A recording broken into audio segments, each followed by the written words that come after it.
Now we come to second question. Second question में आप लोग देखिए यहाँ कोण का सिर्फ यानी कि एंगल की वैल्यू चेंज हुई है। अभी हमारा एंगल क्या था ए, तो अब क्या हो गया यहाँ सेकंड क्वेश्चन में सी। तो साथ ही साथ हमारा यहाँ जो लंब के सामने वाला hello friends, welcome back to my channel Diksha की क्लासेस। और जैसा कि हम लोग लास्ट वीडियो में कक्षा 10वीं के गणित के अध्याय 8 की शुरुआत कर चुके हैं। कहने का मतलब कि लास्ट वीडियो में हम लोगों ने क्लास 10th की मैथ्स के चैप्टर 8 की स्टार्टिंग कर चुके हैं, जहां पर हम लोगों ने कुछ ट्रिग्नोमेट्रिक वैल्यूज देखी थी। ठीक है, sine theta, cos theta etcetera.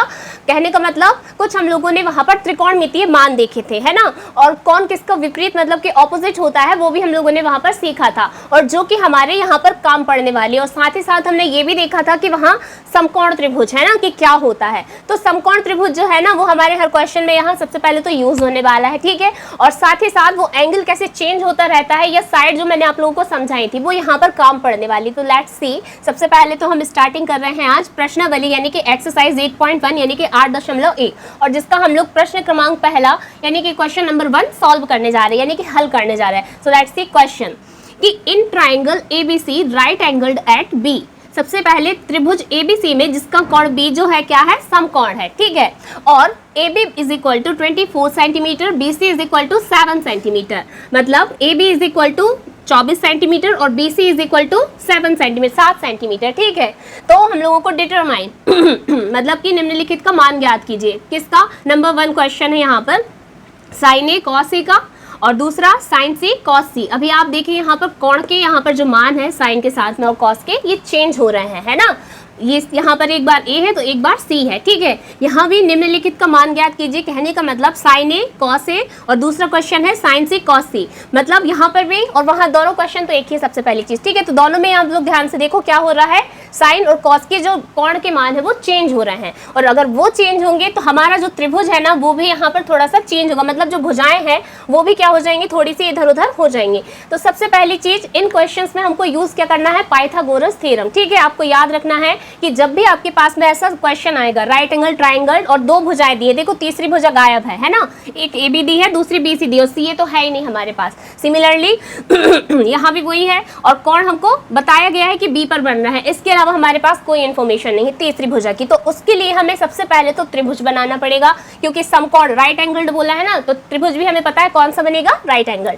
So let's make, देखिए ये 90 डिग्री का ट्राइंगल ऐसे बनता है, एंगल वाला ट्राइंगल ऐसे बनता है। मतलब कि कोण कैसा है, बी समकोण है, यानी कि बी जो है वो यहाँ है। ठीक है, अभी ये बोल रहे हैं कि AB बराबर 24 सेंटीमीटर और BC बराबर 7 सेंटीमीटर। सबसे पहली चीज हमें क्या चाहिए, फर्स्ट क्वेश्चन में कोण A चाहिए है। ठीक है, अगर हमको कोण A चाहिए है तो हमारा जो कोण रहेगा, B तो इन्हें बता दिए, तो B तो अब हमारा फिक्स रहेगा, बदलेगा कौन, A बदलेगा हर बार। ठीक है, तो A और C बदलेंगे कुल मिला के। तो इनने बोला पहले वाले क्वेश्चन में कि साइन A कॉस A ज्ञात करना है, मतलब कि फाइंड आउट करना है। तो हम क्या करेंगे कि 90 डिग्री तो ये हो गया, अब जो कोण है वो कहाँ आएगा, 90 डिग्री के सामने वाला ये तो होता है कर्ण, और इसके जो यहाँ पर जो लंब रहेगा, लंब के सामने वाला जो कोण रहेगा वो ये वाला कोण रहेगा जो हमें फाइंड आउट करना है। इसलिए हम A को यहाँ लेंगे। ठीक है, और C कहाँ आ जाएगा, यहाँ आ जाएगा। ठीक, तो इनने बोला है, अब ध्यान से फिर से समझ लीजिए, है ना, जो हमें फाइंड आउट करना है उस एंगल को हम हमेशा कहाँ लेंगे, लंब के सामने लेंगे, यानी कि परपेंडिकुलर के सामने वाला एंगल लेंगे। ठीक है,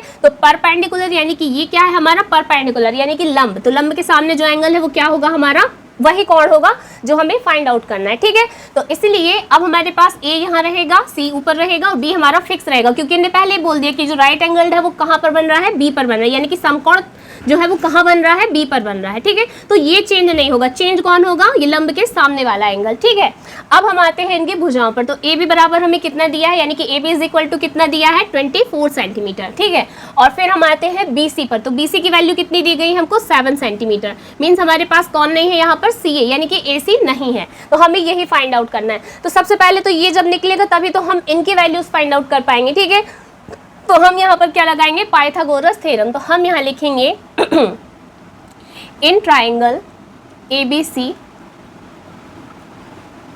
बाय पाइथागोरस थ्योरम। मतलब त्रिभुज ABC में पाइथागोरस प्रमेय से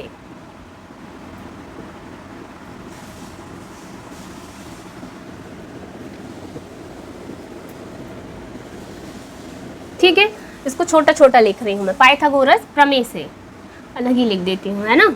ठीक है, अब पाइथागोरस प्रमेय क्या होती है, लंब का स्क्वायर, है ना, यानी कि परपेंडिकुलर का स्क्वायर, और बेस स्क्वायर यानी कि आधार का स्क्वायर यानी कि घात 2, और फिर किसका बराबर किसका वर्ग होता है, ये कर्ण का वर्ग यानी कि हाइपोटेनियस का स्क्वायर। तो हम डायरेक्ट लिख रहे हैं यहाँ पर AC का स्क्वायर बराबर यानी कि कर्ण का वर्ग, है ना, यानी कि हाइपोटेनियस का स्क्वायर इज इक्वल टू क्या हो जाएगा, लंब यानी कि परपेंडिकुलर का स्क्वायर, तो BC स्क्वायर और प्लस क्या हो जाएगा, बेस स्क्वायर यानी कि AB स्क्वायर। ठीक है, मीन्स आधार का वर्ग। अब इनमें वैल्यूज पुट करिए, ये नहीं है तो ये हमारा AC स्क्वायर ही चलेगा। फिर BC की वैल्यू कितनी है हमारे पास, 7, तो 7 की घात 2, है ना, और AB स्क्वायर मतलब कि AB की वैल्यू कितनी है 24, तो 24 का स्क्वायर। ठीक है, अभी हम इनके स्क्वायर खोलेंगे तो ये आ जाएगा आपका 49 और प्लस 576 यानी कि 576, है ना। कुल मिला के हमने 7 का वर्ग खोला है और 24 का वर्ग यानी कि 7 का स्क्वायर और 24 का स्क्वायर। ठीक है,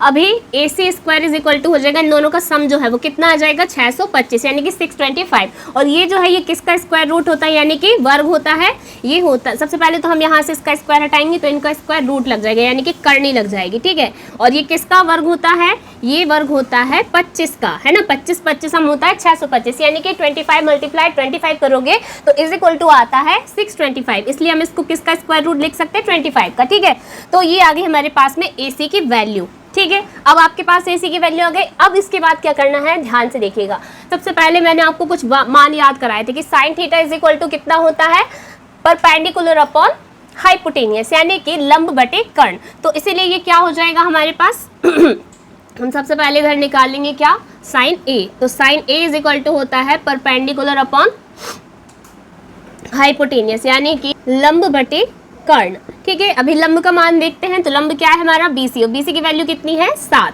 ठीक है, और कर्ण की वैल्यू यानी कि हमारे पास हाइपोटेनियस की वैल्यू कितनी, AC is equal to 25 centimetre, तो ये क्या निकल आया साइन A। अब हम निकालते हैं कॉस A, तो कॉस A के लिए आप फिर याद करिए लाल कक्का। ठीक है, लाल कक्का में आधार बटे कर्ण यानी कि बेस अपॉन हाइपोटेनियस। ठीक है, आधार बटे कर्ण, है ना, तो इसीलिए यहाँ पर आधार जो है हमारा कितना है 24। ठीक है, और कर्ण कितना है अगेन 25, तो हमें यहाँ पर मान ज्ञात करना था साइन A कॉस A का। तो चलिए हम फर्स्ट वाला क्वेश्चन सॉल्व करते हैं, साइन A और कॉस A।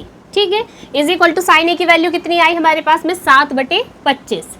ठीक है, और मल्टीप्लाई कॉस A की वैल्यू कितनी आ गई 24/25। ठीक है तो ये हो जाएगा 25 हम 625 और 7 का हो जाएगा 24 से मल्टीप्लाई, तो ये आ जाएगा 7 चौके 28 और कैरी होगी 2, 7 दूनी 14 और 2 हो जाएगा 16, 168/625। ये आ गया हमारा फर्स्ट आंसर। ठीक है, ये क्या होगा हमारा फर्स्ट आंसर। अभी जगह कम है इसलिए मैं यहाँ लिख देती हूँ। Now we come to second question. Second question में आप लोग देखिए यहाँ कोण का शेप यानी कि एंगल की वैल्यू चेंज हुई है। अभी हमारा एंगल क्या था A, तो अब क्या हो गया यहाँ सेकंड क्वेश्चन में C, तो साथ ही साथ हमारा यहाँ जो लंब के सामने वाला कोण है ये भी बदलेगा। तो अब जो A है ना, करना कुछ नहीं है, A को हम शिफ्ट कर देंगे ऊपर यानी कि C की जगह पर, और C कहाँ आ जाएगा A की जगह पर, क्योंकि अब जो कोण है वो कहाँ आ गया है, यहाँ C पर आ गया है। ठीक है, तो इसीलिए अब साथ ही साथ अब आप देखिए इसमें क्या होगा, जो साइड्स है वो भी चेंज हो जाएंगे, क्योंकि ए बी बराबर हमें कितना दिया था 24 centimetre is equal to 24 centimetre. ठीक है, यानी कि 24 सेंटीमीटर, और अब यहाँ ए बी कितना है 7, यानी कि अब जो 24 है ना वो यहाँ से हट के यहाँ शिफ्ट हो जाएगा, और जो हमारा BC था तो BC अब कहाँ आ जाएगा, यहाँ आ जाएगा। ठीक है, तो बस इतना ही हेर फेर है, बाकी कुछ नहीं। चलिए देखते हैं हम सबसे पहले सेकंड क्वेश्चन को। तो अब हम निकालेंगे साइन C, है ना, तो सबसे पहले साइन C के लिए फिर वही लंब बटे कर्ण मीन्स परपेंडिकुलर अपॉन हाइपोटेनियस। ठीक है, अभी लंब कितना है 24, है ना, यानी कि ये, ठीक है, मतलब कि परपेंडिकुलर, और हाइपोटेनियस कितना है हमारे पास में 25। ठीक है, तो ये आ गया क्या साइन C। अब हम निकालते हैं कॉस C, तो कॉस C के लिए भी आधार बटे कर्ण, है ना, मतलब कहने का बेस अपॉन हाइपोटेनियस, और बेस कितना है हमारे पास में 7 और हाइपोटेनियस अगेन 25, तो ये आ गया किसका कॉस C की वैल्यू, है ना, कॉस C का मान।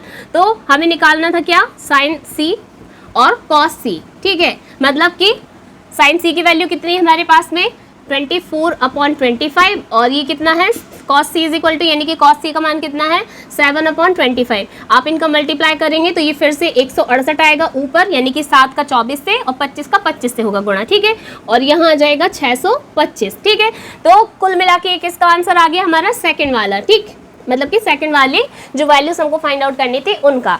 तो मेरे ख्याल से आप लोगों को क्वेश्चन समझ में आ गया होगा कि ये जो पूरा क्वेश्चन है वो बेस्ड ऑन एक सबसे पहली चीज तो ट्रायंगल, कि आपको ट्रायंगल समझना है कौन सा है, दूसरा एंगल, और तीसरा आप लोगों को जो वैल्यूज यानी कि रेशियोज मैंने याद कराए थे लास्ट वीडियो में। अगर नहीं किए हैं तो in the description box of this video I am attaching link of that video, आप देखिएगा, याद करिएगा और फिर ये क्वेश्चन समझिए तो जल्दी समझ आएंगे, ठीक है। सो तब तक के लिए बने रहिए विद दीक्षा के क्लासेस और देखते रहिए मेरी सारी old videos and don't forget to subscribe my channel and share videos in a friend circle. Thank you so much.